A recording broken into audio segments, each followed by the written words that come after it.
Del libro de Lima. En estos momentos tenemos una mesa redonda con el tema Poesía, Arquitectura y Literatura Ultramoderna. Nos acompañarán en mesa Paulo Dam y Luis Alvarado.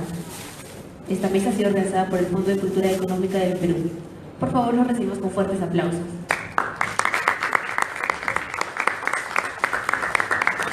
Muchísimas gracias. En buena hora ha llegado Luis. Gracias por ¿qué dices? Bueno, para el Fondo de Cultura es muy importante esta mesa, como lo han sido todas sus otras actividades a lo largo de la feria, que han sido muchas y para nuestra fortuna, bueno, no lo dudábamos, muy ricas en reflexiones. Y puntualmente el día de hoy hemos invitado a dos amigos, pero también a dos especialistas sobre las vanguardias, y lo digo de manera muy general, sobre las vanguardias artísticas, para retomar una idea planteada no hace muy poco, pero hecha pública hace muy poco por un investigador peruano que se llama Luis Rebasa Soraluz, que ha publicado con nosotros un libro que se llama De ultramodernidades y sus contemporáneos. Y ese libro nos ofrece un marco muy estimulante para situarnos en él, pero también para expandirnos, irnos mucho más allá, porque en este libro de Luis Rebasa Soraluz, que pueden ver aquí, se plantea una categoría que él llama una configuración cultural estética, que no ha sido del todo trabajada dentro del ámbito académico en el Perú, por lo cual nos parece riesgosa y novedosa, y esta categoría es la de ultramodernidad. Quizás deba aclarar, y no sé si lo haré bien porque quizás lo haría mejor el autor, pero bueno, la idea de ultramodernidad en principio es una categoría que Luis Rebasa Soraluz en este libro reclama de Jorge Eduardo Eyerson. Fue Jorge Eduardo Eyerson quien la utilizó en el prefacio a la Antología Contemporánea del Perú para indicar la producción estética de los letristas en Europa. Y esta ultramodernidad vendría a sumar una nueva tensión a la ya consabida dicotomía entre tradición y cosmopolitismo. De hecho, la ultramodernidad sería un ejercicio de tolerancia para poder seguir adelante en la investigación de las vanguardias sin necesidad de compartimentarlas, ya sea en la tradición o en lo cosmopolita. Ahí hay un guiño fuerte a José Carlos Mariátegui, que creo que, no sé si nuestros amigos lo retomarán o no, pero lo dejo ya planteado. Un segundo aspecto que hay en este libro que revisa la producción estética tanto en pintura, en arquitectura y en literatura, formando una alianza de análisis en esos distintos ámbitos artísticos. Esta categoría se aplica a los años 30, 40 y 50. Entonces la ultramodernidad viene a ser una categoría que cruza tres momentos distintos de entender a la vanguardia, tres momentos distintos de entender a la tradición y tres maneras distintas que tienen los contemporáneos de pensar su propio tiempo.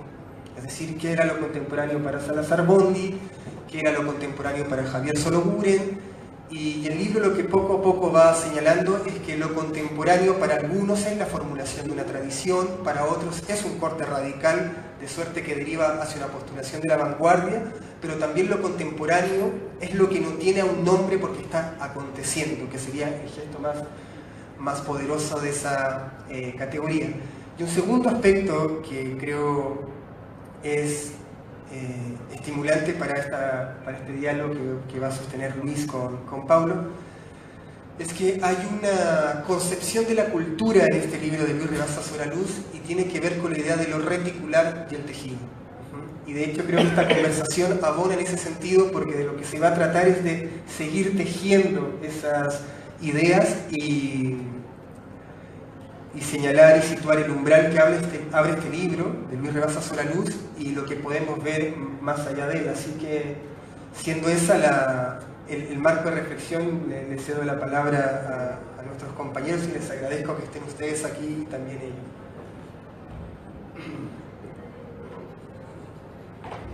Buenas noches. Bueno, Yo quería hacer unos comentarios, primero en torno a la idea del libro como un proyecto que es digamos, hay como una tendencia desde hace unos quizás 15 años, creo, por investigar muy profundamente todos los desarrollos de las vanguardias en el Perú, en las artes visuales, en la música, en la literatura, más quizás propiamente, y también muchos trabajos en torno a la arquitectura. Y han habido proyectos incluso que interrelacionan estos universos, ¿no? Como uno que se llamaba Urbe y Arte, si bien era vinculado digamos, al trabajo realizado en Lima en los últimos 30 años. Y hay, digamos, una como necesidad de leer la historia de otra forma en los últimos años, ¿no? Muchos trabajos sobre, por ejemplo, arte nuevo, sobre la música de vanguardia de los 60s, sobre Eyelson. Y es interesante porque son como miradas de la historia que buscan en aquello que en su momento quizás fue como incomprendido o fue algo que no tuvo, si se quiere, no sé, como la proyección que uno hubiese deseado. Y en los últimos años han empezado a reivindicarse todas esas figuras bastante oscuras y, digamos, como muy radicales que habían pasado desapercibidas dentro, digamos, de las historias oficiales de nuestra historia de la música y de las artes visuales y de la literatura. El libro de Luis Rabasa, sin duda, es un paso más allá de eso todavía, porque es todavía, digamos, hurgar en momentos o en ideas que no habían sido muy discutidas, ¿no? Por ejemplo, la llegada del letrismo, la idea de una literatura ilegible, y que sin duda en su momento quizás no se discutieron, o sea, se discutieron en un plano, si se quiere, muy hasta pequeño, amical o en diarios, pero sin duda no hubo como una gran producción. O sea, se habla de letrismo, pero no es que hubo en el Perú una gran producción, no hubo una producción propiamente de poesía letrista, salvo algún contado caso nada más, ¿no? Que fue el de Carlos Germán Belli. Pero en todo caso son como situaciones de las cuales Luis Rabasa, con lo que Luis Rabasa construye ahora una historia, y una historia que sin duda nos da una mirada distinta y con la que yo me siento bastante identificado, pues mi trabajo en los últimos años también ha tenido que ver con rastrear como momentos de la historia que también pueden haber sido oscurecidos o haber sido poco atendidos. Entonces lo que yo quería ahora era hablarles de algunos cuantos momentos que he escogido, con los cuales espero poder entrar en diálogo con el libro de Luis Rabasa, que me parecen también como claves para entender como el proceso de modernización dentro de la poesía y sus vinculaciones también con la música, que es un tema que me interesa mucho. Y quería empezar hablando de fines de los 50, el momento en el que José María Arguedas adquiere una máquina de grabadora de carrete, que la consigue por regalo de un musicólogo que estaba en el Perú, un musicólogo que era francés, me parece, no recuerdo ahora bien, que le regala esta grabadora de carrete. Y José María Arguedas empieza con esa grabadora a hacer todo este trabajo de documentación y de registro de canciones, ¿no? Folclóricas, qué sé yo, grabaciones de campo en muchas partes del Perú, que sin duda se convierten en el material para hacer las primeras grabaciones de música folclórica, al menos que se hacen desde el Perú, porque se habían hecho algunas en Colombia, pero digamos la creación de una industria musical en torno al folclore es, digamos, gracias a la iniciativa de José María Arguedas en los años 50. Y un aspecto que a mí me interesa mucho de la relación de Arguedas con la tecnología es que para él el uso de las grabaciones, de la tecnología y del grabador de audio era fundamental o necesario porque era lo que permitía preservar la tradición, ¿no? que justamente era algo que a él le preocupaba mucho porque los procesos de modernización estaban un poco también generando, por ejemplo, la creación de carreteras, estaban creando, por ejemplo, desplazamientos, ¿no? Movilizaciones del campo a la ciudad, transformando por completo, digamos, ese universo rural o ese universo de folclore que a él le interesaba mucho y que había adquirido su apogeo en los años 50 en realidad. Arguedas empieza a hacer, digamos, todo este trabajo de documentación y al mismo tiempo que para él era importante, él también tiene dudas, digamos, de lo que la tecnología y de estos procesos de modernización pueden hacer con la tradición. El ejemplo de eso está en la crítica que él hace al trabajo de Yma Sumac en los años 50, que Yma Sumac se había convertido ya en un artista internacional y era un artista en realidad que pasaba, que, digamos, su música podía escucharse a través de la radio y escribe Arguedas un artículo bastante como digamos visceral acerca de Yma Sumac, diciendo que ella lo que ella estaba haciendo con la voz no era una cosa que le correspondía al folclore, que se notaba que era una cantante que no había sido educada, digamos, dentro del mundo del folclore, o que no había tenido esa vivencia andina, digamos, que la legitimara. Y seguramente era verdad, pero lo que es cierto es que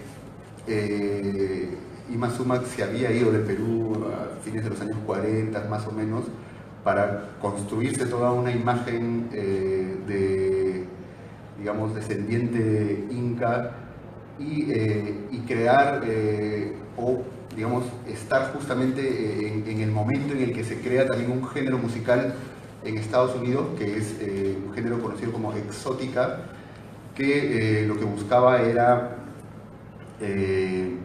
justamente tomar elementos de las músicas tradicionales de muchos países y mezclarlas con algunas, digamos, técnicas de grabación que en ese momento estaban surgiendo recién. Por ejemplo, el uso del sonido estéreo, el uso de los tape delays, de efectos de sonido, que eran cosas en realidad que en ese momento se veían como innovaciones, no en términos tanto como uno concibe quizás la vanguardia más erudita, sino que eran innovaciones que digamos, estaban afectando a, digamos, un público más popular o un público más masivo, por así decirlo.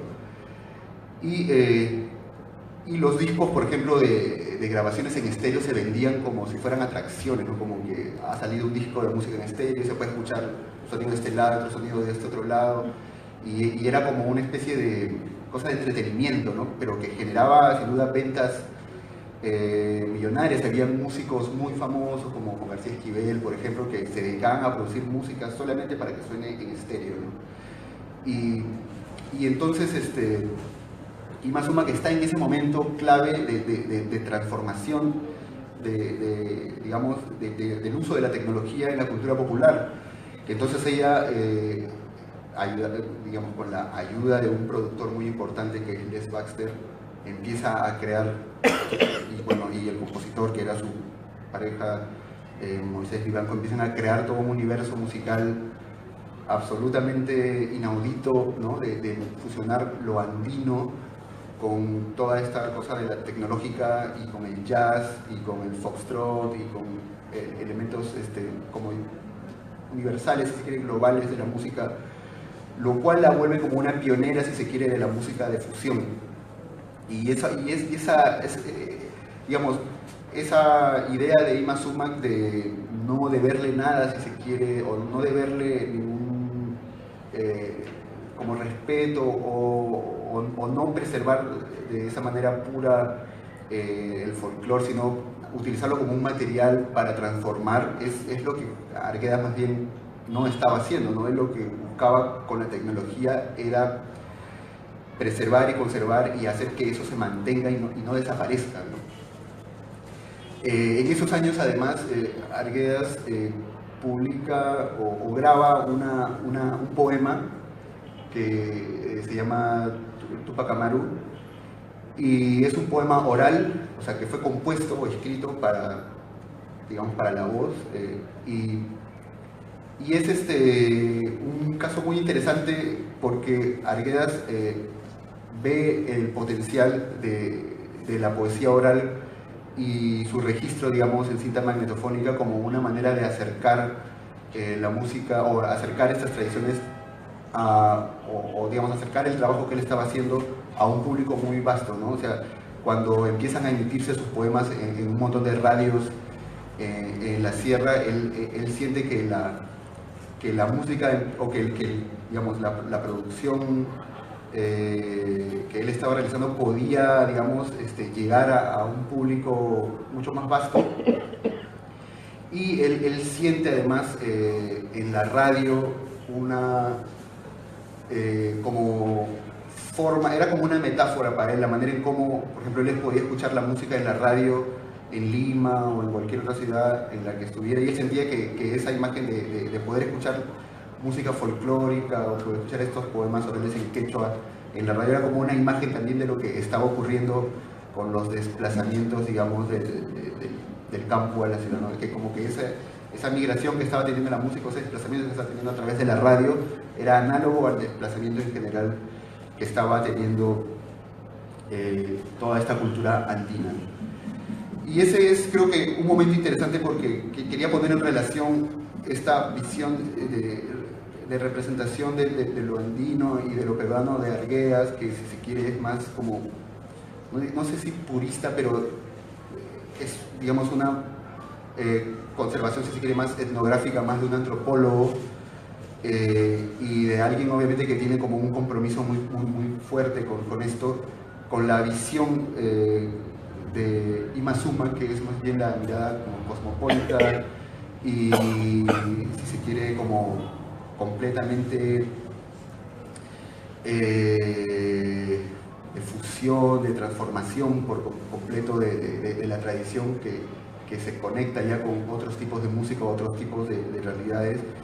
Y son dos representaciones en realidad de lo peruano y de lo andino que me parecen como interesantes que empiecen a ocurrir en un mismo momento, ¿no? Y que creo que son en el fondo dos representaciones que han mantenido en tensión siempre un poco todo el proceso en general de nuestra cultura en el siglo XX, y que van a ser el tema de discusión en general en el mundo de la música y en el mundo de la poesía también en adelante.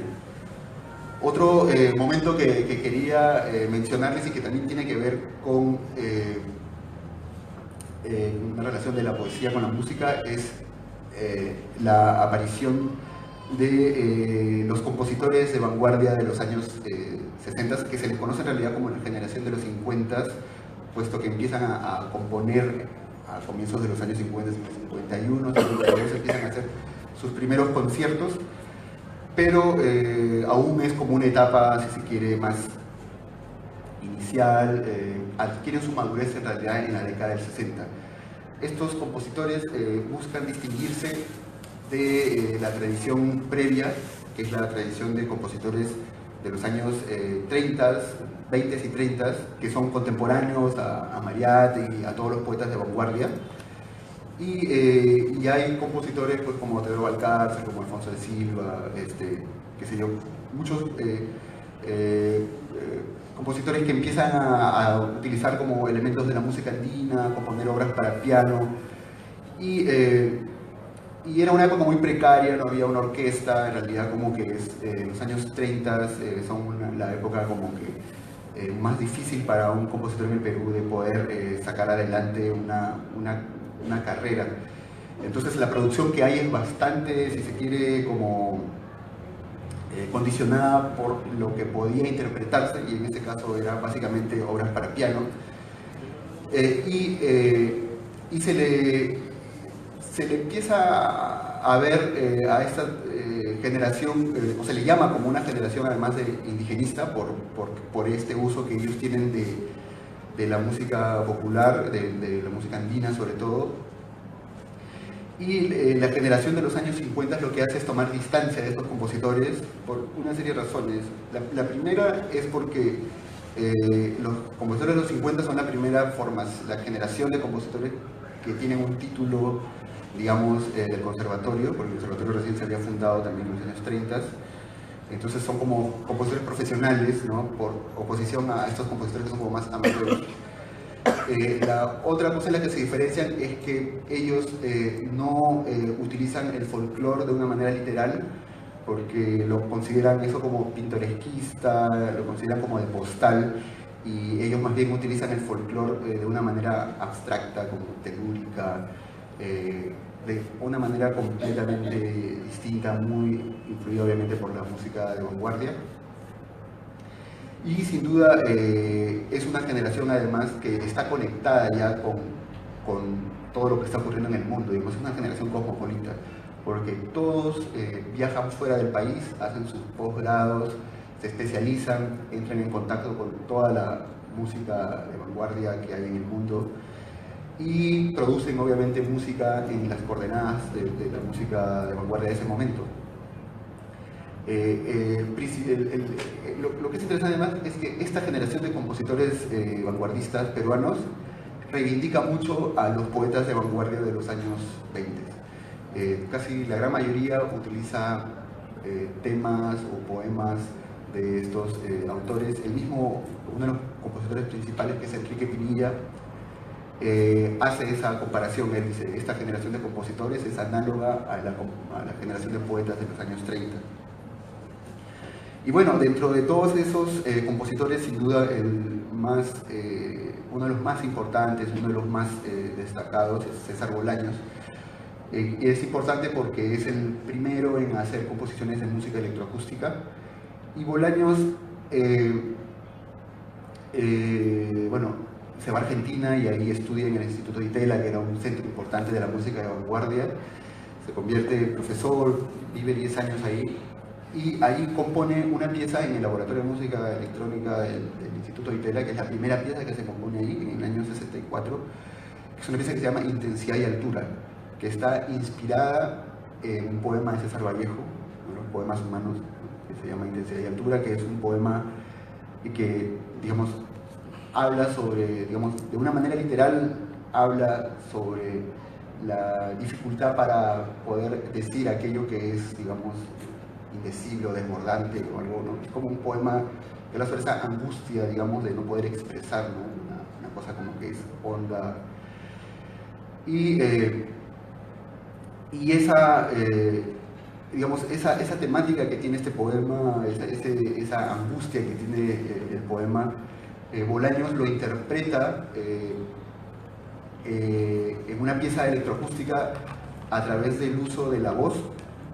Es una pieza vocal y es una pieza que es muy interesante porque es muy adelantada en general y que no es posible si no se entiende un proceso tecnológico previo que tiene que ver con la aparición de los micrófonos. Los micrófonos son una tecnología que aparece alrededor de los fines de los años 20, que son quizás uno de los inventos más revolucionarios de la música. En los años 20 o los años 10, para quienes, digamos, un poco estén familiarizados con la música de esa época, básicamente todo estaba dominado por la música de orquestas. La idea del cantante no era muy, digamos, no estaba tan presente. Digamos que los únicos cantantes que se destacaban eran los cantantes, si se quiere, de ópera o ese tipo de cantantes que tenían una voz, digamos, obviamente producto de ser unos superdotados, ¿no? O sea, no era una voz que cualquiera podía tener. Entonces la idea del cantante popular, si bien podía estar restringido a pequeños espacios, no tenía la posibilidad de tocar ante grandes auditorios porque no había un sistema de amplificación y entonces la música básicamente se había condicionado a la orquesta. Cuando aparece el micrófono, eso cambia y aparecen los cantantes que ya no tienen que ser grandes cantantes, tener grandes voces, sino que un cantante que podía tener una voz muy baja, que podía, digamos, ser como muy tímido en el escenario, de pronto podía adquirir una presencia escénica muy fuerte gracias a que su voz se amplifica, ¿no? El ejemplo más notorio quizás es Frank Sinatra, ¿no? Que es un cantante justamente que no precisamente, o sea, es un cantante que canta suave, y eso es lo que lo distingue, ¿no? Y eso es lo que empieza a distinguir a muchos cantantes de canción popular de Estados Unidos. Y obviamente el micrófono hace posible la idea de la estrella pop, ¿no? Del personaje que se vuelve como central ya dentro de la, o sea, digamos, un artista que se vuelve central dentro de la música popular. Ya no son las orquestas, sino es el cantante. Entonces el micrófono cambia por completo la música popular.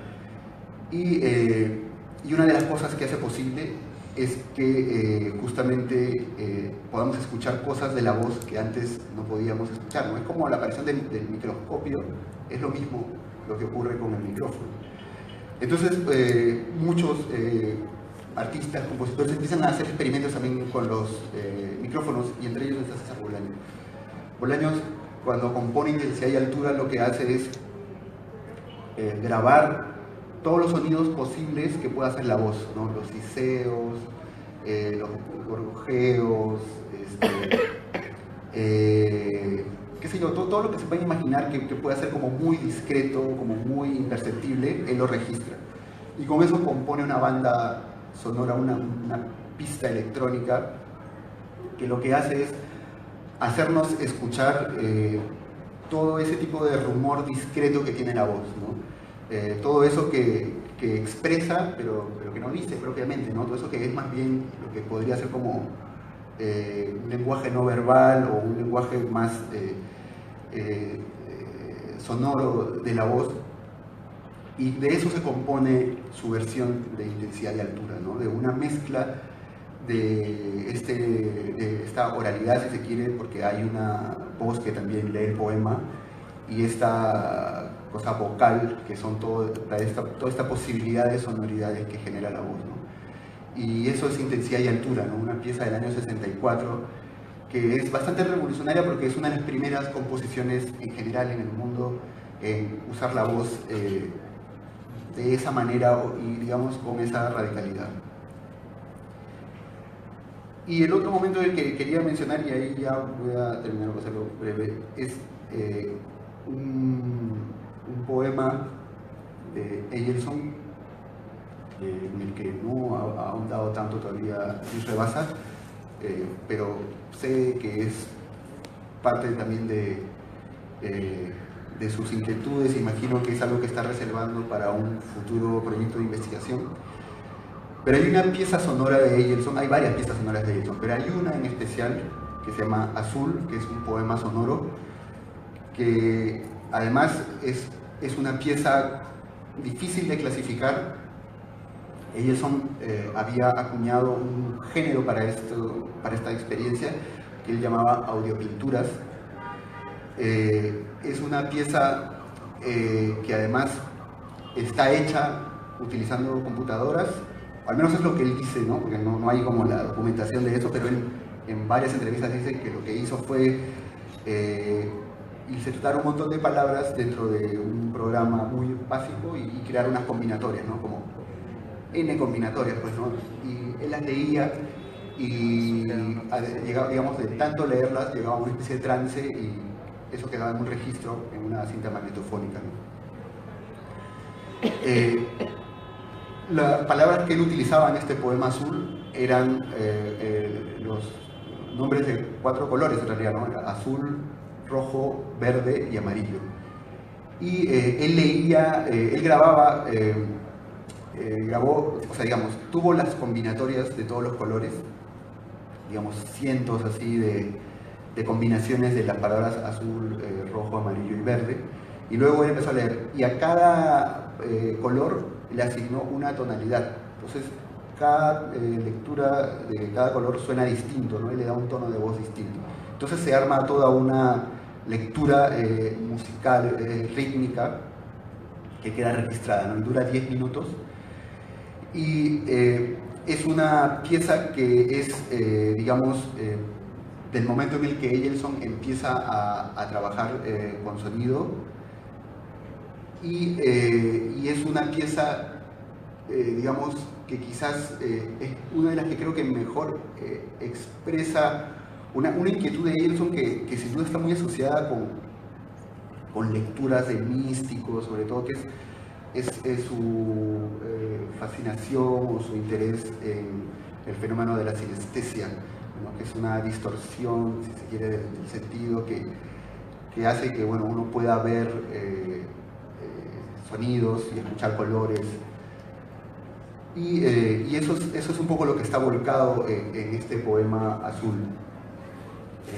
De otro lado, este poema es quizás, digamos que me gusta mucho pensar en todo lo que ha ocurrido entre Arguedas leyendo, digamos, su poema Tupac Amaru y Ejelson leyendo este poema recién a fines de los 70, ¿no? O sea, creo que todo lo que hay entre una experiencia y la otra es todo un proceso de transformaciones y de cambios y que digamos, para que Ejelson haya llegado a este resultado, creo que mucho tuvo, sin duda, definitivamente, tuvo que ver su experiencia como exiliado en Europa y digamos, y que bueno, el libro está como que lo explica muy bien, ¿no? Todo lo que se nutre y absorbe de toda una generación de artistas italianos y de artistas franceses,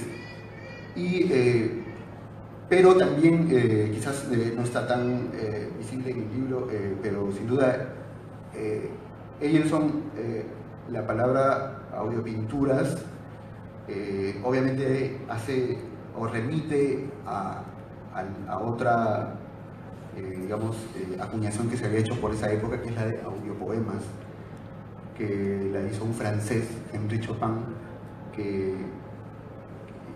y que también que estaba muy vinculado al movimiento letrista, aunque era posterior. Y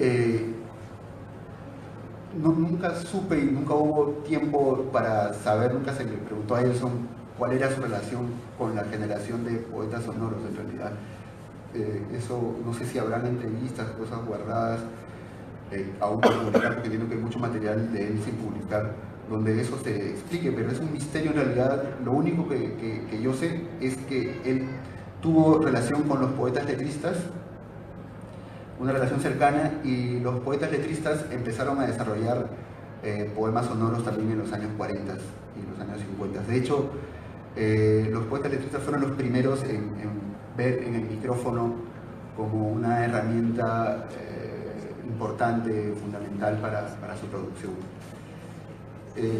Y bueno, eso, creo que es simplemente interesante ver las relaciones que hemos tenido con la tecnología como una herramienta que es, digamos, fundamental para entender los procesos de modernización. Y creo que, digamos, tanto Arguedas como Bolaños y Ejelson, siento que son como tres figuras importantes, y bueno, y Massuma también.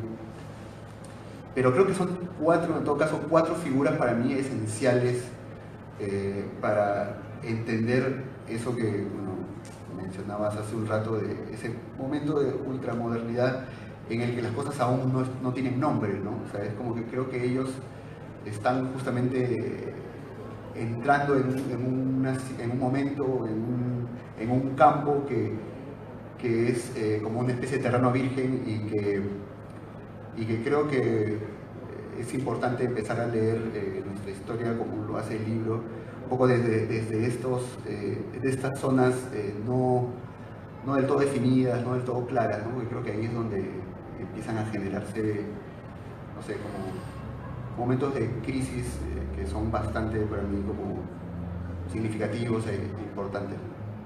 Bueno, y eso es un poco lo que les quería contar.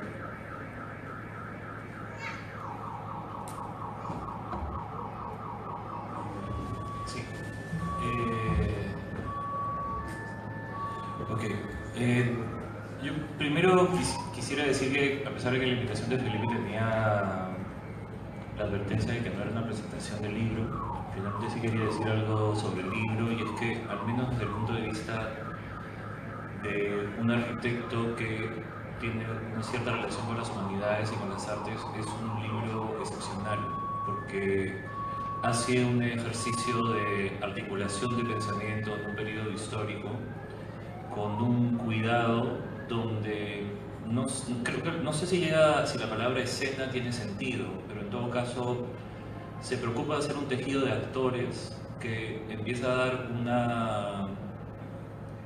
un panorama en el cual los productores de artefactos culturales no estaban tan aislados como creo que es la manera en que normalmente nos educamos, al menos en el Perú. Y creo que eso me parecía importante decirlo porque ha sido verdaderamente estimulante leer el libro.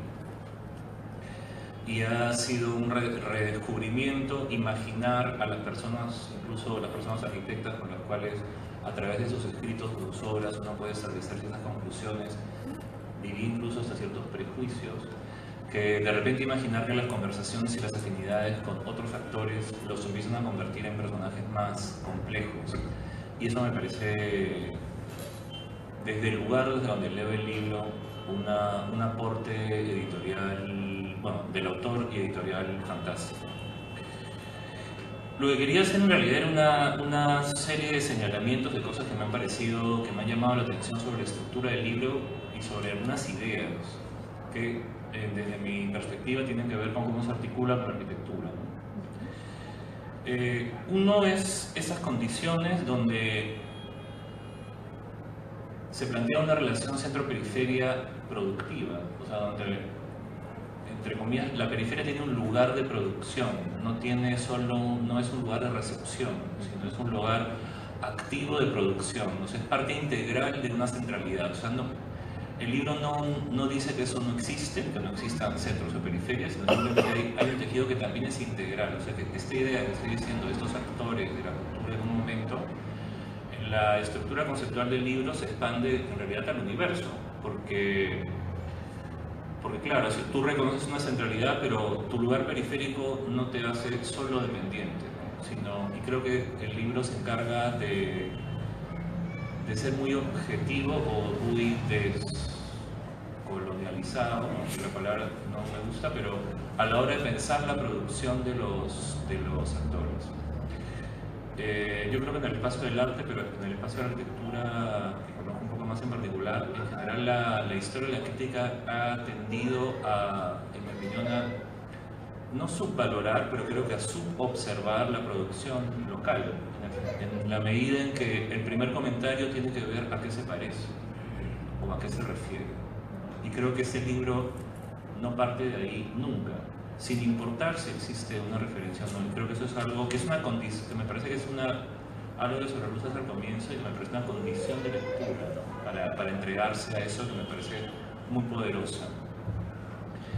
Luego, en esa misma escala, un poco de lo que comentaba Felipe sobre la idea de ultramodernidad, que tengo que reconocer que me excita, pero no termino de entender del todo. Sí, es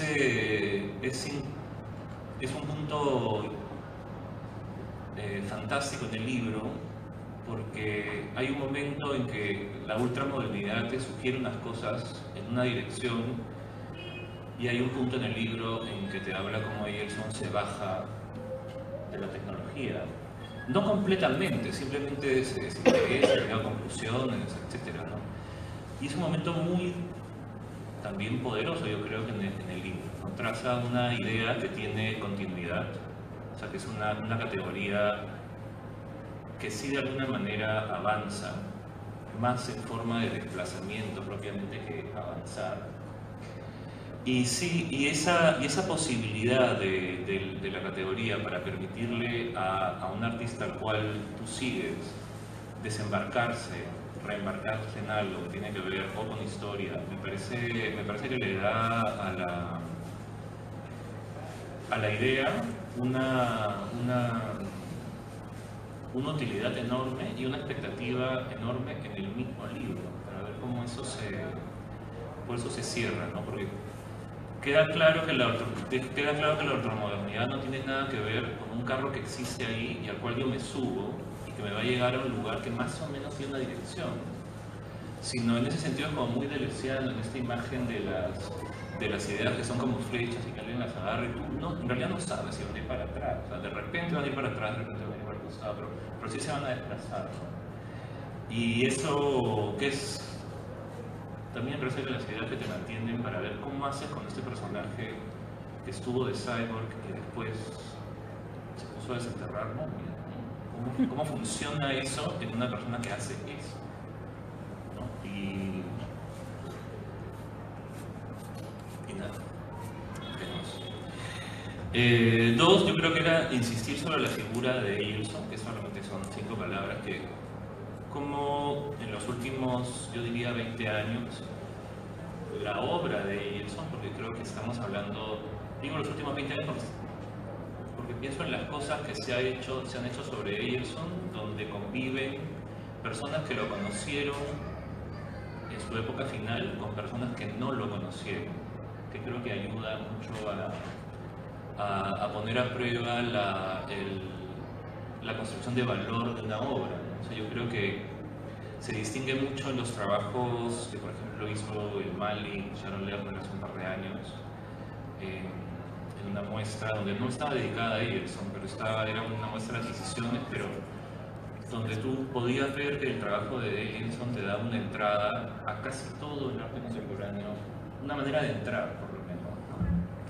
Y creo que tiene mucho que ver con lo que se está pensando ahora desde las personas que solo conocen la obra o la producción intelectual, ¿no? Pienso en lo que está por salir de Rodrigo Laoz, que es como en algunos puntos es una continuación, es una discusión por parte de esta tesis, ¿no? Entonces, dicho esto, sí quería agarrar algunos puntos que me habían sido, que por un lado me interesan, por un lado subrayo y por otro lado creo que había que entenderlos como una explicación desde mi perspectiva. Uno, obviamente el siglo XX es un siglo que tiene privilegiada la relación con lo que se llama arquitectura, ciudad, prácticas urbanas, etc. En el mundo de la cultura. Yo creo que el arte es el que más discute el libro, pero en realidad es una extensión mayor, ¿no? Un poco eso que descuartiza Sloterdijk, pero que definitivamente inaugura fenomenólogos y Heidegger, que tiene que ver con un corte en el espacio, en las prácticas de vivir, que en realidad se convierte no en la agenda de la arquitectura o del urbanismo, sino en realidad es una agenda transversal, ¿no? Y yo creo que eso está muy permeado en esta posibilidad de conversación en unos lugares, en unas palabras claves como... Básicamente yo creo que es la noción del lugar, que luego también hacia el final del libro lo reclama como una condición, que nadie se puede escapar a no anclar a un lugar. Y creo que es ahí donde yo veo la conexión de potencial mayor con un pensamiento de la arquitectura, pero no con la arquitectura del mundo. Yo creo que hay otro pasaporte que coloca sobre la luz en el libro, que no se lo coloca sobre la luz de ellos, pero para poder decir tu ultramoderno, primero tienes que tener tu pasaporte Vallejo. Entonces, en la arquitectura no tenemos Vallejo. O sea, no hay una producción o un pensamiento que se dirija a la arquitectura. Lo cual no quiere decir que no haya buena arquitectura, pero yo creo que una obra que se dirige a sí mismo, que se dirige al lenguaje, al poema, a la literatura y a otras cosas, una cosa así yo creo que o no la tenemos o no la hemos reconocido. Creo que también una de las cosas para llenar en el pasaporte de Vallejo es que ha sido reconocido por un mínimo, hay una validación, ¿no? O sea, al margen de sus valores absolutos, hay una validación de ese valor. Y en esta dirección de la noción de lugar, que me parece esta idea conceptual de que las cosas se tienen que anclar, ¿no? Y no importa, y lo que es bonito en la propuesta es que no importa dónde se anclen, es que no importa si se ancla en el pasado, no importa si se ancla en tu país, no importa dónde se anclen, pero se ancla, ¿no? Y claro, se privilegia una especie de anclaje que construya memoria en un mismo lugar, pero conceptualmente no se excluye cualquier otra forma de anclaje. Y creo que ese anclaje es el que hace que la obra de Gelson otra vez sirva, porque tiene que ver con la experiencia del cuerpo, okay, que tiene que ver básicamente con una experiencia del cuerpo.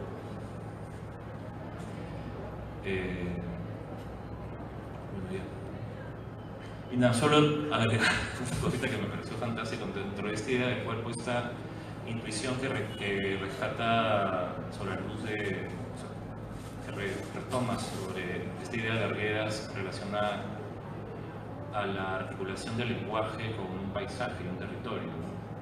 Que digamos que también son ideas desarrolladas en el espacio de la arquitectura y este libro clásico de Tetsuro Watsui, Antropología del Paisaje, que es una lectura heideggeriana del habitar, pero donde textualmente se explora esa relación entre un idioma específico y un lugar, ¿no? Es un poco lo que él describe, ¿no? Esta idea de Arguedas de que hay una imposibilidad para el español para decir la sierra. No sé si eso es sostenible, pero sí me parece que esa intuición que provoca arrastrar a Arguedas en esa clave, porque creo que es una realidad que probablemente nos hayamos perdido, y que ha intuido eso, porque él luego lo desplaza a un contenido temático de la poesía de Vallejo, pero en un momento yo creo que tiene la intuición que es algo que se refiere al lenguaje. O sea, que lo que hace que a Vallejo lo reconozcan en esta ruptura del lenguaje, él no lo dice, pero Solaluz lo dice, ¿no? En realidad ese es el aporte desde el quechua, desde Vallejo, ¿no? Pero claro, Arguedas no lo dice así, pero no lo podría decir así, mejor dicho, pero sí, como tienes razón, pero Solaluz te permite decirlo, o en todo caso te permite decir esa frase, ¿no? No sé si es decirlo, pero no sé, te permite poner esas palabras juntas, que yo sí creo que es una intuición que genera un valor que luego se desplazó hacia otro lado. Nada, conversamos.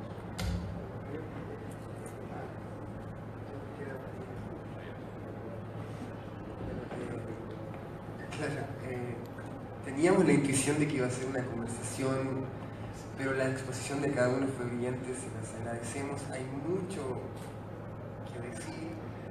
Les agradecemos los comentarios generosos a este libro del profesor Solaluz, que es quien da pie para estas reflexiones, da pie para expansiones, lo que es también un gesto muy democrático de una obra que no se clausure ni se repliegue sobre sí misma para defender sus ideas, sino más bien constituirse en un umbral incluso para la atención o la crítica de las mismas. Así que eso nos parece muy, muy importante. Les agradecemos a ustedes a nombre de Fondo de Cultura Económica. Este libro lo encuentran en el stand 21 de Fondo de Cultura Económica. Los invito, sobre todo ahora, porque hay muy, muy buenas ofertas, las mejores de la feria, no lo digo yo, sino que el público que nos visita. Y les agradecemos a todos, a Paulo y a Luis, muchísimas gracias.